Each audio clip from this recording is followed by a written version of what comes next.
బుధవారం తిరుపతి జిల్లా వెంకటగిరి టీడీపీ కార్యాలయంలో మీడియా సమావేశం నిర్వహించారు. ఈ సమావేశంలో మాజీ ఏఎంసీ చైర్మన్ పులికొల్లు రాజేశ్వరరావు మాట్లాడుతూ ఎమ్మెల్యే కురుగొండ్ల రామ్కుమారెడ్డిలాగా వాకాడులో హైదరాబాదులో జన్మించలేదని, వెంకటగిరి నియోజకవర్గమైన కమ్మవారిపల్లి కురుగొండ్ల రామకృష్ణ జన్మస్థలమని స్పష్టం చేశారు. రాష్ట్రంలో అభివృద్ధి పనులకు పేర్లు మార్చిన ప్రభుత్వం ఏదైనా ఉందంటే అది ఒక వైసీపీ ప్రభుత్వం మాత్రమేనని తెలియజేశారు. ప్రజల సొమ్ముని లూటీ చేసే నాయకుడు ఎవరైనా ఉన్నారంటే అది ఒక్క జగన్ మాత్రమే అని ఎద్దేవా చేశారు. ఈ కార్యక్రమంలో పట్టణ అధ్యక్షుడు అవ్వారు సత్యనారాయణ, ఏఎంసీ చైర్మన్ పునికోటి విశ్వనాథం, రాష్ట్ర పద్మశాలి కార్పొరేషన్ డైరెక్టర్ రామదాసు గంగాధరం, మండల అధ్యక్షుడు పప్పు చంద్రమౌళిరెడ్డి, మాజీ వైస్ చైర్పర్సన్ బీరం రాజేశ్వరరావు, మాజీ పట్టణ అధ్యక్షుడు మంకు ఆనంద్, టీడీపీ సీనియర్ నాయకుడు రామకృష్ణ, కూటమి నాయకులు, కార్యకర్తలు పాల్గొన్నారు. 40 సంవత్సరాల నుంచి వెంకటగిరిలో రాజకీయం చేస్తున్నాం. 40 సంవత్సరాల నుంచి వాళ్ళ తండ్రి గారు, అమ్మగారు, ఆయన పోటీ చేస్తున్నారు. మా ఓటు స్థానికత నిర్ణయించే దేవుడు ప్రజలు అన్నారు. రైల్వే కోడ్ నుంచి ఆయన రాలా. ఆయన నాయన గారు అనంతపల్లి రైల్వే కోడ్, ఆయన శంకరమ్మ అనే ఆమెని కమ్మూరుపల్లిలో పెళ్లి చేసుకుని వాళ్ళ బంధువు అయితే రామయ్య ఆడికి వచ్చాడు. అంటే కురుగొండ్ల రామకృష్ణ గారి తండ్రి గారు మన వెంకట నియోజకవర్గానికి వచ్చాడు. ఆయన స్థానిక అంటున్నా, మేము వాళ్ళ తండ్రిని స్థానిక అంటున్నా. ఆ తండ్రి గారికి వచ్చి ఇక్కడ సెటిల్ అయ్యి కమ్మూరుపల్లిలో జన్మించాడు మా ఎమ్మెల్యే. మీలాగా వాకాడు, హైదరాబాదు, నెల్లూరులో జన్మించలే, ఇక్కడే పుట్టాడు. ఇక్కడ పుట్టినాడు కాబట్టి మేము స్థానికుడు అని చెప్తున్నాం. నాయకులు అర్థం చేసుకోవాలా. మా వాళ్ళు చెప్పారు ఎక్కడెక్కడో పోటీలు చేయొచ్చని. ఆంధ్రప్రదేశ్లో వెంకటగిరి మున్సిపాలిటీ ఎక్కడైనా పోటీ చేయాలంటే మున్సిపాలిటీ ఎక్కడ ఓటున్నా చేయొచ్చు. ఆంధ్రప్రదేశ్లో అసెంబ్లీకి ఎక్కడ పోటీ చేయాలి, ఎక్కడ ఓటున్నా అసెంబ్లీకి చేయొచ్చు. దేశంలో ఎక్కడ ఓటున్నా దేశంలో ఎంపీగా పోటీ చేయొచ్చు. స్థానికత కాదది. మా ఊరు 40 సంవత్సరాలు చేశాడు, 50 సంవత్సరాలు చేశాడు అనేది స్థానికత కాదది. పుట్టింది స్థానికత కాబట్టి కురుగొండ్ల రామకృష్ణ స్థానికుడు. తర్వాత ఇంకో పాయింట్ చెప్పారు, మా ఊళ్ళు వెంకటగిరికి అభివృద్ధి చేశారు. ఇది జగనన్న కాలనీ, దాన్ని ఎన్టీఆర్ కాలనీగా మార్చారు మీరు. మేము చెప్పే దాంట్లో కూడా పొరపాటు చెప్పి జగనన్న కాలనీ అని చెప్పామంట. తర్వాత ఎన్టీఆర్ అన్నారు. అసలు రాష్ట్రంలో మొట్టమొదట పేరు మార్పు సంస్కృతిని తీసుకొచ్చింది ఎవరు? ఎన్టీఆర్ హెల్త్ యూనివర్సిటీని వైఎస్ రాజశేఖర రెడ్డి హెల్త్ యూనివర్సిటీగా మార్చిన దురదృష్టమైన ప్రభుత్వం ఎవరిదన్నా ఉందంటే, పేర్లు మార్చిన ప్రభుత్వం ఎవరిదన్నా ఉందంటే అది వైసీపీ ప్రభుత్వం మాత్రమే. ఎవరు ఇంకో ముఖ్యమైన విషయం ఏంటంటే, భారతదేశంలో ఎన్ని రాష్ట్రాలు ఉంటే అన్ని ముఖ్యమంత్రులు ఉన్నారు. ఏ ముఖ్యమంత్రి కూడా వాళ్ళ తండ్రి నుంచి వచ్చుంటే వాళ్ళ తండ్రి ఫోటోను, తాత ఫోటోను వేసుకున్నారు. కానీ ఆయన ఫోటోని పబ్లిసిటీ కోసం ఎవరు వేసుకోవాలి ఇప్పుడు దాకా. ఆ చరిత్ర కూడా జగన్మోహన్ రెడ్డి గారిదే. పిల్లలకి ఇచ్చే చిక్కీలు దాంట్లో కూడా ఆయన ఫోటో, రైతులకి ఇచ్చే పాస్బుక్లో కూడా ఆయన ఫోటో. బతుకుండా నాయకుడు పేరు ఊరు పెట్టుకోరు. ఇక మీ తండ్రి మీద అభిమానం ఉంటే వైఎస్ఆర్ నగరాన్ని పెట్టిన ఆయన జగన్ అంత పబ్లిసిటీ పిచ్చుండే నాయకుడు ఉంటే ఊరు చూడాల. అటువంటి నాయకుడు మీ నాయకుడు కాబట్టి చంద్రబాబు నాయుడుతో పోల్చబాకండి. తర్వాత దాని పక్కనే కనపల ఆ నాయకుడికి, మా అన్నకి నేను మాట్లాడే స్థానికుడి గురించి మా అన్న కన్నా ఆయన కనపల. ఏది కిట్కోయిల్లు ఎవరు చెప్తుంది? మా చంద్రబాబు నాయుడు ఓపెన్గా చెప్పాడు, ముఖ్యమంత్రి దిగిపోతున్నాయి, మా తండ్రి సొత్తు కాదు నాయన, ఇది ప్రజల సొత్తు, ఇది ప్రజల డబ్బు ఉపయోగించిన ఈరోజు కిట్కోయిల్లు కట్టాను కాబట్టి వాటిని వెలుగులోకి తీసుకురండి అని ఒక కృష్ణుడు ఇచ్చాడు మా వాడు, మా నాయకుడు, మా జాతీయ నాయకుడు. మీరు ఏం చేశారు? దాన్ని పక్కన పెట్టారు. అంటే ప్రజా డబ్బుని పెట్టి కడితే అది చంద్రబాబు నాయుడు కట్టించాడని, ఎన్టీ రామారావు పేరుందని కిట్కోయిల్ని పక్కన పెట్టించిన చరిత్ర మీది. ప్రజాధనాన్ని వేస్ట్ చరిత్ర మీది. దానికి ఆల్టర్నేట్గా పక్కన జగన్ కాలనీని ఏర్పాటు చేసింది మీరు. అధికారంలో మొట్టమొదటి వస్తానే ప్రజావేదికను కూల్చేశారు. దేనికని కూల్చారు? ఎవరిదా ప్రజావేదిక? ఎవరి డబ్బులతో కట్టింది? ప్రజల డబ్బులతో కట్టింది ప్రజావేదిక. దాన్ని కూల్చే హక్కులు ఎవరు ఇచ్చారు? ఆ రోజు రాష్ట్రం అంతా అన్ని విధాల వర్గాలు మేధావులు అందరూ ప్రశ్నించారు ఆ రోజు జగన్మోహన్ రెడ్డి. తర్వాత కాలేజీ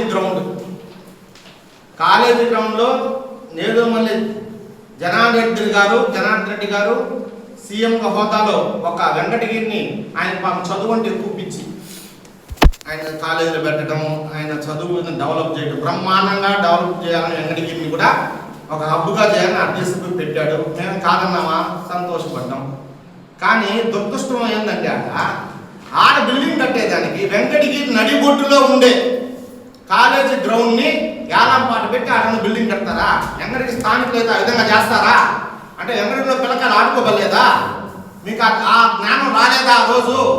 ఈరోజు సూటిగా ప్రశ్నిస్తాను. ఈరోజు దాని గ్రౌండ్ ఏంటి, పక్కన చూడండి, పక్కన అంటే తెలివితేట ఆ రోజు ఎక్కడికి పోయినాయి అంటే వెంకటగిరి అభివృద్ధి కాకూడదు అంటే పిల్లలు ఆడుకునే దానికి కూడా గ్రౌండ్ ఉండకూడదు, దాన్ని కూడా వేలం పాటు చేసి అక్కడ కట్టుకోవాలా. ఇంకొక చిన్న విషయం, జనార్దన్ రెడ్డి గారు బర్త్డే చేసుకున్నారు హైదరాబాద్. బ్రహ్మాండమైన అంటే సినీ యాక్టర్ చిరంజీవి పెద్ద వాళ్ళంతా వచ్చి అప్పుడంతా బ్రహ్మాండంగా చేసుకున్నాడు. ఈరోజు నేను గర్వంగా చెప్తాడా, ఏ ఊరికి పోయినా ఎక్కడ పోయినా మా నియోజకవర్గం నేను ప్రతిపక్షంలో ఉన్నా, ఆ రోజు కూడా టీడీపీలో ఉన్నా. నేను మా నియోజకవర్గం నుంచి ఒక సీఎం అయిన వ్యక్తి ఎవరంటే జనార్దన్ రెడ్డి గారు. నేను అన్నపోతే వెంకటగిరి అంటే మీ ఊరి నుంచి జనార్దన్ రెడ్డి గారు కలిసి సీఎం అయ్యారు కదా, ఆ వెంకటగిరి అన్నారు. అవును, ఆ వెంకటగిరి రాజా గారి గురించి అడిగితే ఆ నియోజకవర్గం అవును అని చెప్పుకొని గర్వపడతాం మేము. అటువంటి పరిస్థితుల్లో ఆయన పుట్టినరోజు జరుపుకుంటే ఈ కాంగ్రెస్ నాయకుడు కాంగ్రెస్ ప్రభుత్వం ఈ కాంగ్రెస్ నాయకులంతా పాపము హైదరాబాద్ పోయి ఈ నుండి చాలా మంది బతుకున్నారు, పోయి ట్రైన్ తిరిగి కన్నీళ్ళు పెట్టుకుని వచ్చారు. వెంకటగిరి సీఎం చేసిన నియోజకవర్గం, ఆయన ప్రసంగంలో వెంకటగిరి గురించి కానీ వెంకటగిరి ప్రజల గురించి కానీ ఆయనకు వెంకటగిరి ఆదుకుంది కానీ ఒక్క మాట కూడా చెప్పిన వ్యక్తి ఎవరంటే పెద్ద ఆయన. అంటే ఎందుకని ఆయన గుర్తురాలేదు, స్థానికుడు కాదు కాబట్టి. ఈరోజు అడగని మీరంతా ఉన్నారు, నేను కాదన్నా, ఎందుకు చెప్పలేదు, స్థానికుడు కాదు. అతను మున్సిపాలిటీ అభివృద్ధి చెప్పారు, జనార్దన్ గారికి అభివృద్ధి చేశారు. మేమే చెప్పాము, ప్రెస్లో చేయలేదని మేము చెప్పినాం, మీకు చేశారు. మా అన్న చెప్పినట్టు ఆ స్థాయిలో చేయలే, ముఖ్యమంత్రి స్థాయిలో ఆయన చేయలేదు అని చెప్పారు. తర్వాత ఇంకొక అమ్మ కౌన్సిలర్ మాట్లాడింది, అయినా మేము బిడ్డను పుట్టించాము, మీరు ఆడుకోబాకండి, మేము ఆడుకుంటాము అన్నది. వెరీ గుడ్ అమ్మా, నీ బిడ్డ పుట్టింది అప్పుడే చచ్చిపోయిందమ్మా, అది తెలియదేమో నీకు.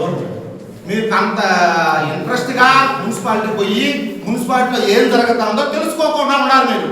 మీ బిడ్డ పుట్టింది, మేమే కాదల్లా.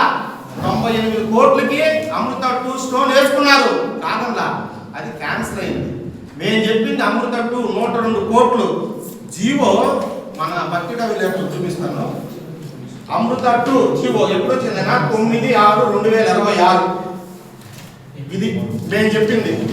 దీనికి రాష్ట్రం మొత్తం మీద 1048 కోట్లు వచ్చింది, అండర్లైన్ చేస్తున్నా. దీంట్లో మనం వెంకటకి 102 కోట్లు ఇచ్చింది. నేను చెప్పింది అది చచ్చిపోయిన బిడ్డని నువ్వు ఆడించాలా, ఎవరి బిడ్డను ఎవరు ఆడించాలా? చచ్చిపోయిన బిడ్డను మేము ఆడించాం, మా బిడ్డను మేము ఆడించుకునేదానికే ఈ జీవో చూపిస్తాను తల్లి. అది కూడా తెలియదు పాపం. ఏదో ఒక జీవో కాగితము ఆడేసి ఒక శిలాపలకాలు తెచ్చి చూపిస్తే అది కరెక్ట్ కాదు, అర్థమైందా? తర్వాత ఆయన ఇంకొక ఆయన కూడా చెప్పాడు, నవరత్నాలు మేము బ్రహ్మాండంగా ఇచ్చామని. నీ నవరత్నాల గురించి 2 మాటలు అది చెప్తే ఈ రోజంతా చెప్పొచ్చు, రేపు కూడా చెప్పొచ్చు. మీకు ఓపిక ఉండదు, నాకు నోరు నొప్పి. అదేంటంటే 2 విషయాలు. నవరత్నాల్లో ఫస్ట్ అమ్మ ఒడి. జగన్మోహన్ రెడ్డి గారు అధికారంలో రాకముందు మీ ఇంట్లో ఎంతమంది బిడ్డలు ఉంటే ఎంతమందికి అమ్మ ఒడి ఇస్తామని చెప్పారు, ఇచ్చారు. ఒక్క బిడ్డకి అని చెప్పి పోత పోసాడు. అదే మా చంద్రబాబు నాయుడు తల్లికి వందనం, ఎంతమంది బిడ్డలు ఉంటే అంతమంది బిడ్డలకు నేను ఇస్తానని చెప్పాడు, అంతమందికి ఇచ్చాడు. అది రెండోది పెన్షన్. పెన్షన్లో మీ జగన్మోహన్ రెడ్డి గారు అవ్వా తాతను కూడా మోసం చేశాడు పాపం. 3000 రూపాయలు నేను ఇస్తానని చెప్తే అది కూడా బలవంతంగా పాపం సంవత్సరానికి 250 రూపాయలు దాకా పెంచి ఆయన దిగిపోయే కాడికి రెండో సంవత్సరం నుంచి మా చైర్మన్ చెప్తున్నాడు, మార్కెటింగ్ కమిటీ చైర్మన్, నాకు గుర్తురాలి అది మా ఊరు గుర్తు చేసి, రెండో సంవత్సరం నుంచి 250 రూపాయలు పెంచి లాస్ట్ 3000 తీసుకొచ్చారు. మేము ఎలక్షన్ మేనిఫెస్టోలో పెట్టాం పెన్షన్ విధానాన్ని, ఎన్టీఆర్ భరోసా పెన్షన్ ఇస్తాం, ఏ విధంగా ఇస్తాం, ఎలక్షన్ డేట్ ఫెయిర్ అయితే ఫిక్స్ చేశారు ఎలక్షన్ కమిషనర్, ఆ నెల నుంచి కూడా మేము ఇస్తాం, 4000 ఇస్తాం మా చంద్రబాబు నాయుడు మా లోకేష్ బాబు గారు చెప్తే, ఎలక్షన్ అయిపోతానే రిజల్ట్ వస్తానే అఖండ మెజార్టీతో గెలుస్తానే మొట్టమొదట ఇచ్చినది పెన్షన్. గడిచిన 2 నెలలతో కలిపి 3 నెలలతో కలిపి అమౌంట్తో ప్లస్ 4000తో కలిపి అమౌంట్ ఇచ్చాం మేము. ఇప్పుడు రన్నింగ్ జరుగుతుంది. అదేవిధంగా వికలాంగులకి డబల్ చేసాం, 3000 నుంచి 6000 కూడా పాత బ్యాలెన్స్ కూడా ఇచ్చాం. అదేవిధంగా మంచంలోంచి పైకి లేని స్థితిలో ఉంటే వాళ్ళకి 15,000 రూపాయలు ఇస్తా ఉన్నాం ఈరోజు. అది చంద్రబాబు యొక్క నిబద్ధత.